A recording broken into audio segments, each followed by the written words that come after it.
What is a whole food diet and does it really work? I've been a dietitian now for a long time, more years than I care to mention, and if there's one thing I know for sure, it's that fad diets are best avoided. This is why I'm so pleased that whole food diets are being talked about more and more. Rather than a diet, I prefer to think of a whole food diet as a way of life. Eating this way is balanced, and it is a great way to support your all-around body health and longevity. Plus, it's delicious and, in my opinion, not limiting either, which is a massive bonus. A well-balanced diet follows some fairly basic principles and, in essence, consists of plenty of the following: fruit, vegetables, whole grains, lean protein, nuts, water. This is essentially all a whole food diet is. Unfortunately, there isn't an accepted definition of the whole food diet, which means that there are some highly restrictive versions around and some involve principles to frame your diet around rather than strict rules. Read on to learn more about the whole food diet as a framework for eating rather than a strict rulebook of do's and don'ts that restricts your lifestyle. What is a whole food diet? By definition, a whole food diet consists of eating foods that are as close to their natural form as possible.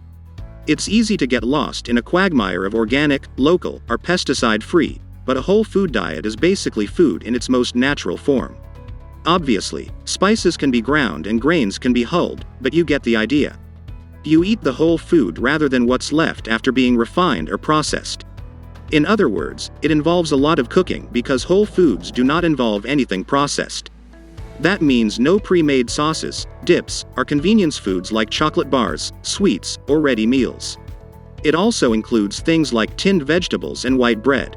Why? Processed and convenience foods are often high in salt, saturated fat, and additives in comparison to anything homemade. Because of this, their toll on your overall health is higher. Can other diets also be whole food diets? Here's where it gets confusing. Yes, other diets can also be whole food diets. Eating a whole food diet is a lifestyle choice, but many other diets can exist within a whole foods construct.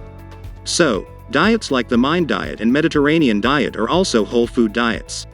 For example, here are the foods involved in the Mind Diet: green, leafy vegetables 5 times a week. 5 or more different colored fruits and vegetables every day. Berries 5 times a week. 5 or more servings of nuts a week. Olive oil 5 times a week. Whole grains 5 times a week. Oily fish twice a week or take an algae-based omega-3 supplement. Legumes and pulses 5 times a week. White meat, mix of plant-based proteins twice a week. Vitamin D supplement. Minimally processed foods. No more than 1 glass of wine a day. 1 or 2 coffee or tea a day max. 2 liters of water a day. That's pretty much a whole food diet, right? As long as any meat or plant-based proteins are as unprocessed as possible, then it can be a whole food diet. Other diets, like a vegan diet, for instance, could be whole food diets or not. It really depends if processed foods are included. Some food substitutes are really heavily processed, so it's important to read labels really carefully. But it's only some, not all. And here's where it gets woolly. If you don't need to eliminate certain food groups for whatever reason, ethical, health, religion, then a whole food diet can be great. But if you do exclude certain foods, then it could be beneficial to include certain processed foods. This is to make sure that you don't miss out on vital nutrients to keep you healthy. Processed foods that are okay on a whole food diet. Many brands of cereals are fortified with B vitamins, which can be hard to come by on a plant-based diet. For example, vitamin B12, needed for maintaining a healthy nervous system, energy, and mood regulation, is largely found in animal sources. It is something that those on a plant-based diet need to keep an eye on, as studies show that around 20% of us are deficient. And we also know that 65% of vegans and vegetarians don't take a B vitamin supplement. So in that case, choosing a cereal fortified with B vitamins would be a good option, if done wisely. By that I mean use your discretion and check the labels, as many brands of cereals are packed with sugar and additives. But you can strategically choose minimally processed foods using a whole foods mentality. As a rule of thumb, if there are any ingredients that you can't pronounce, don't understand, or sound artificial, they probably are best avoided. Benefits of a whole food diet. In a 2014 analysis by Yale University, they concluded that a diet of minimally processed foods close to nature, predominantly plants, is decisively associated with health promotion and disease prevention. A diet rich in fruit and vegetables or other high-fiber foods like whole grains and nuts is really important in maintaining good long-term health and preventing health problems like diabetes and cancers. These kinds of foods also help our bodies to cope and control the effects of inflammation. In fact, one review from 2019 stated that diets high in plant foods could potentially prevent several million premature deaths each year if adopted globally. This is a big endorsement for a whole food diet. Whole foods and the gut. Whole foods are loaded with fibers that are sometimes lost during processing or refinement.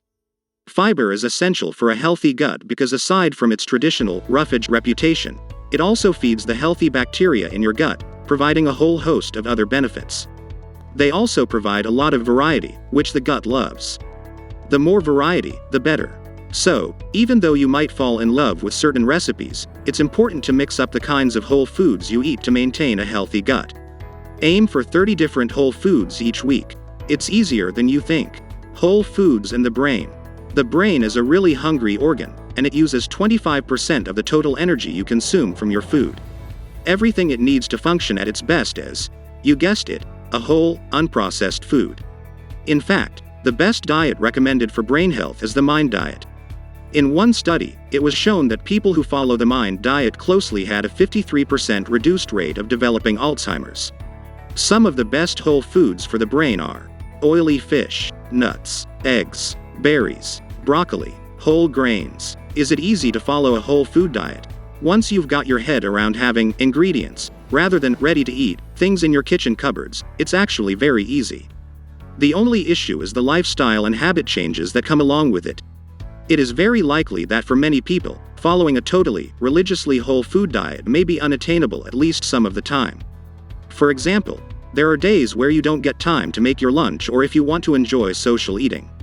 Similarly, people who have young children or who are working more than one job are unlikely to be able to follow a whole food diet all of the time. Sometimes, we put ourselves under pressure to be as perfect as we can with diets like this, which can lead to an eating disorder called orthorexia, which is a preoccupation with healthy eating. This means that following a whole food diet, in principle, can be healthy and accessible for some people but not for everyone. It also means that those with previous disordered eating, as always, need to avoid any form of dietary restriction or rules around their diet. Is a whole food diet boring? Absolutely not. The beauty of this way of eating is that there are barely any recipes that are off limits. If you can make it yourself using natural ingredients, then it counts. So, dig out your recipe books and get familiar with your spice cupboard. Here's my advice if you're just starting.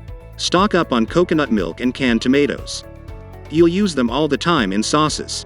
Best hacks for sticking with a whole food diet. Here are some tips to help you stick with a whole food diet and develop this lifestyle. 1. Practice batch cooking. Especially in the beginning, if you've been used to eating more convenience-based or packaged foods, you're likely to feel like you spend the majority of your life in the kitchen. So, I'd suggest getting your cookbooks out and planning around 5 things to make per week. If you make double, or even triple portions depending on your household, you'll have enough quantity to last several meals. For example, his could be homemade granola. Make it once, and that's breakfast sorted for a week. Whole food diet ingredients like oats, quinoa, buckwheat, nuts, and seeds are all delicious, and great nutritional resources to keep you feeling full until lunchtime. Also love to make big stews, sauces, and curries that can happily be reheated and added throughout the course of a few days. 2. Make your own convenience foods. Sticking to a new way of eating can be really difficult, especially for your willpower. So, it's very important to make it as easy as possible for yourself. If you've got a container of carrot sticks on hand or can happily munch on a few pieces of melon from the fridge, use those. It's almost easier than grabbing something from a package. This can extend to your other vegetables, too. If you get your veg delivered or buy it from a market, choose a few things to slice after you wash them. That way, if you need a speedy lunch or a lazy dinner, it'll be ready in minutes. Ready to try a whole food diet? If you're looking to maximize your overall health, well-being, and vitality, I'd absolutely suggest a whole food diet. But, as with everything, it's important to do what works for you and your own lifestyle.